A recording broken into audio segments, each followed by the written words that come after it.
Hello students, in this video lecture we will study Prim's algorithm to find out minimum spanning tree. अगर आपको minimum spanning tree के बारे में नहीं पता है तो इससे पहले एक और लेक्चर आप पढ़ लीजिए जिसका लिंक मैंने डिस्क्रिप्शन बॉक्स में दिया हुआ है और आपको आई बटन में भी मिल सकता है। तो अब पढ़ते हैं प्रिम्स एल्गोरिथम। प्रिम्स एल्गोरिथम पढ़ने से पहले हमें कुछ टर्म्स को जानने की जरूरत पड़ती है, लेकिन मैं इन टर्म्स को पहले नहीं बताऊंगा। जब मैं इसको परफॉर्म करूंगा, यहाँ पर इस ग्राफ पर अप्लाई करूंगा, उसी टाइम पर मैं आपको समझाता चलूंगा, क्योंकि प्रोसेस करते समय, इस एल्गोरिथम को अप्लाई करते समय इन टर्म्स को अगर हम समझेंगे तो बहुत इजीली आपको समझ में आएंगे। अभी शायद आपको ठीक से समझ में ना आए। ओके, तो स्टार्ट करते हैं इन एल्गोरिथम के स्टेप्स के थ्रू इस ग्राफ का minimum spanning tree find out करने का प्रोसेस। तो सबसे पहला जो स्टेप है, आप देखिए, सेलेक्ट अ स्टार्टिंग वर्टेक्स। हम किसी भी वर्टेक्स को इस ग्राफ के किसी भी वर्टेक्स को सेलेक्ट कर सकते हैं as a starting node. Okay, तो मैंने यहां पर जो स्टार्टिंग नोड लिया है वो ए लिया है। ओके, तो मैंने एक नोड ए यहां पर सेलेक्ट किया। फाइन, फिर देखिए, repeat step 3 and 4 until there are fringe vertices. अब ये फ्रिंज वर्टाइसेस क्या है ये समझते हैं। इस ग्राफ में देखिएगा, ए जो है मैंने मिनिमम स्पैनिंग ट्री का एक पार्ट बना लिया, मतलब सेलेक्ट कर लिया। इसका मतलब मैंने मिनिमम स्पैनिंग ट्री बनाना स्टार्ट कर दिया। ओके, अब इस ए के जितने भी नेबर्स हैं, यहां पर देखिए कितने नेबर्स हैं, बी एंड सी।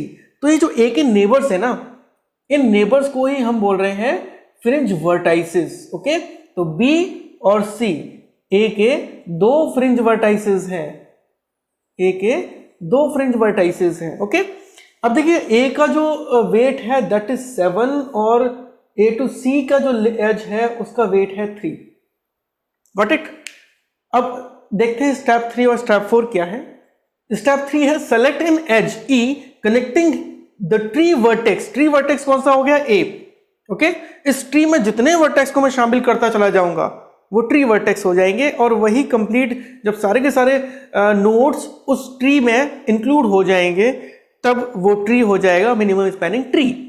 ओके, तो हमने ए से स्टार्ट किया, इसके फ्रिंज वर्टाइसेस मैंने डिसाइड किए, उनके दो एजेस डिसाइड किए। इन दोनों एजेस में से मुझे क्या करना है, सेलेक्ट एन एज ई। एक एज ई सेलेक्ट करनी है, एक एज सेलेक्ट करनी है इन दोनों में से, connecting the tree vertex and fringe vertex that has minimum weight, जिसका वेट मिनिमम हो। तो आप देख सकते हैं यहां पर ए टू बी का जो लिंक है उसका वेट है 7 और ए टू सी का जो लिंक है उसका वेट है 3। तो मिनिमम वेट वाली एज कौन सी है, ए टू सी। तो मैं इसको सेलेक्ट करूंगा। देखिए, fourth step, add the selected edge and the vertex to the minimum spanning tree, capital T. Okay, तो ये जो कैपिटल टी जो ट्री को रिप्रेजेंट कर रहा है, अब देखिए ए तो ऑलरेडी था, अब मैंने इस एज को सिलेक्ट कर लिया और इस नोड को। अब ये ए और सी, ये दो नोड हो गए मेरे ट्री नोड्स या ट्री वर्टेक्स। ओके, तो समझ में आ गया। अब ये मिनिमम स्पैनिंग ट्री बनना स्टार्ट हो गया, मैंने यहां से स्टार्ट कर दिया, पहला पार्ट बना दिया इसका। ओके, तो ये जो ट्री है, इस ट्री के जो भी वर्टाइसेस हैं, these are known as tree vertices. अब इस ट्री वर्टाइसेस के मुझे फ्रिंज नोड्स को पता करना है। तो फ्रिंज नोड मतलब उसके नेबरिंग नोड। तो ट्री में ए और सी दोनों इंक्लूडेड हैं। तो देखिए, ए का नेबर बी भी है, तो बी भी आपका यहां पर कनेक्ट हो गया। सी के नेबर कौन कौन है, बी भी है, तो बी कनेक्ट हुआ। सी का एक नेबर डी है, तो डी को मैंने कनेक्ट किया। तो ध्यान से समझिएगा, अब ट्री है ए सी, और ए और सी के जितने भी नेबर नोड्स होंगे वो सारे के सारे नेबर नोड्स फ्रिंज नोड्स होंगे या फ्रिंज वर्टाइसेस होंगे। Got it. तो देखिएगा, ए का नेबर बी, सी का नेबर बी एंड सी का नेबर डी। ओके, तो बी और डी ये दो आपके फ्रिंज वर्टाइसेस हैं। अब इनके वेट भी लिख लेते हैं। ये सी टू बी जो लिंक है उसका वेट 4 है और सी टू डी जो लिंक है उसका वेट 10 है। Got it. अब मुझे फिर से वही प्रोसेस करनी पड़ेगी कि इन तीनों ही एजेस में से जो इन ट्री वर्टाइसेस को फ्रिंज वर्टाइसेस तक कनेक्ट करती हैं, जिसका मिनिमम वेट होगा। देखिए, थर्ड स्टेप, जिसका मिनिमम वेट होगा उसको मुझे सेलेक्ट करना है। तो 7, 4 एंड 10 ओके, तो किसका मिनिमम वेट है? 4 का। तो 4 को मैं सेलेक्ट कर लूंगा और इसको ऐड कर दूंगा ट्री में। अब ये ACB मेरा ट्री हो गया और ये जो B नोड है वो ट्री का एक पार्ट हो गया और इसका नाम अब हो गया ट्री वर्टेक्स।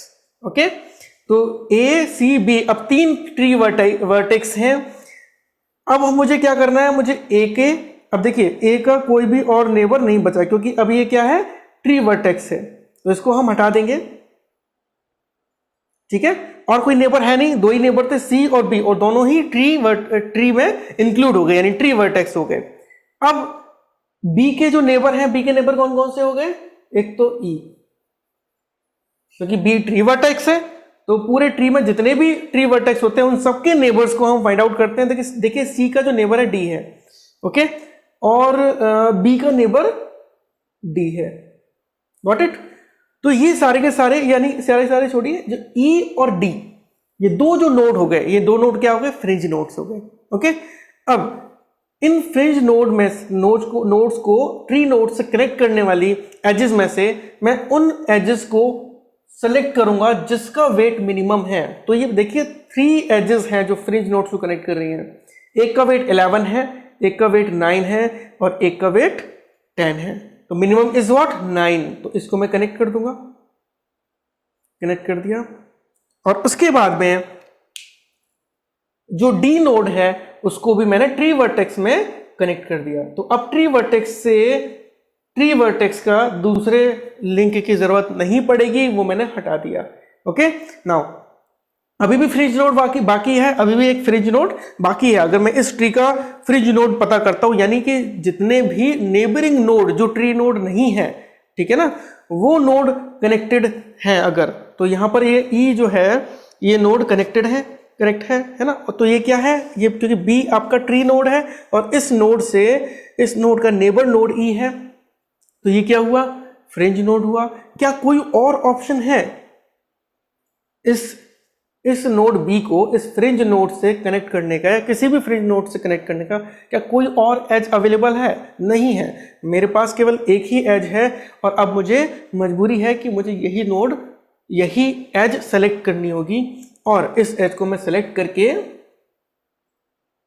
ये पूरा ट्री फॉर्म कर दूंगा। और अब आप देखिए, क्या आपके पास कोई भी इसका नेबर नोड बच रहा है? नो, सारे के सारे नोड आपके इंक्लूडेड हो गए। 5 नोड थे ABCDE और सारे के सारे नोड उस ट्री में इंक्लूड हो गए, यानी कि कोई भी फ्रिंज नोड नहीं बचा। अब मेरा प्रोसेस खत्म। ठीक है, देखिएगा, इसको पढ़िएगा सेकंड स्टेप को। Repeat step 3 and 4 until there are fringe vertices. जब तक फ्रिंज वर्टाइसेस होंगे तब तक ही मैं इस प्रोसेस को बार बार रिपीट करूंगा। Got it? तो ये जो मेरे पास ट्री बन के आया, that is what? Minimum spanning tree. और इसका वेट देखिए कितना होगा? 3 + 4 7 + 9 16 + 11 27। तो minimum spanning tree, this is minimum spanning tree.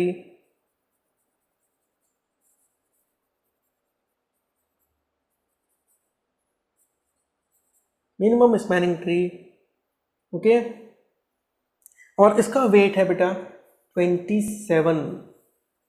देखिए 3 4 7 9 16 and 11 27। होप सभी को समझ में आ गई होगी पूरी एल्गोरिथम, पूरा प्रोसेस। अगर फिर भी कोई डाउट रहता है तो आप कमेंट में डाल सकते हैं। इस लेक्चर में इतना ही। Thank you very much.